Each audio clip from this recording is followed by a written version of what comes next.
దేశంలో ఓట్ల దొంగలను స్వయాన కేంద్ర ఎన్నికల సంఘమే కాపాడుతోందని కాంగ్రెస్ అధ్యక్షుడు మల్లికార్జున ఖర్గే ఆగ్రహం వ్యక్తం చేశారు. 10 ఏళ్లుగా ఓటు చోరులను కాపాడే బ్యాక్ ఆఫీస్ లాగా ఈసీ పనిచేస్తుందని ఆరోపించారు. ప్రజాస్వామ్యాన్ని రక్షించవలసిన సంస్థ ఓట్ల దొంగలకు రక్షణ కవచంలా మారిందని నిప్పులు చెరిగారు. కర్ణాటకలోని అలంద నియోజకవర్గ ఓటర్ ఫ్రాడ్ కేసులో ఈసీ వైఖరిని ఆయన నిలదీశారు. ఈ మేరకు ఆదివారం ఎక్స్ లో ఖర్గే పోస్ట్ చేశారు.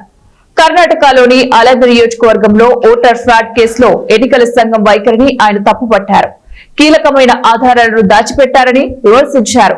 2023లో కర్ణాటకలో అసెంబ్లీ ఎన్నికలకు ముందు అలంద నియోజకవర్గంలో వేలాది ఓటర్ల పేర్లు తొలగించేందుకు నకిలీ ఫామ్ 7 దరఖాస్తులను వాడినట్లుగా కాంగ్రెస్ బహిర్గతం చేసింది.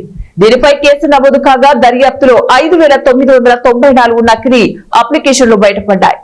ఇది చిన్న తప్పిదం కాదని, ఓటు హక్కును దోచుకోవడానికి పన్నిన పెద్ద కుట్రే అని ఖర్గే ధ్వజమెత్తారు. ఈ కేసులో నిందితులను గుర్తించేందుకు కాంగ్రెస్ ప్రభుత్వం సిఐడి విచారణకు ఆదేశాలు జారీ చేసింది. తొలుత ఎన్నికల సంఘం కొన్ని పత్రాలు సమర్పించినప్పటికీ ఇప్పుడు మాత్రం కీలక ఆధారాలను ఇవ్వకుండా వెనక్కి తగ్గిందని ఖర్గే ఆరోపించారు.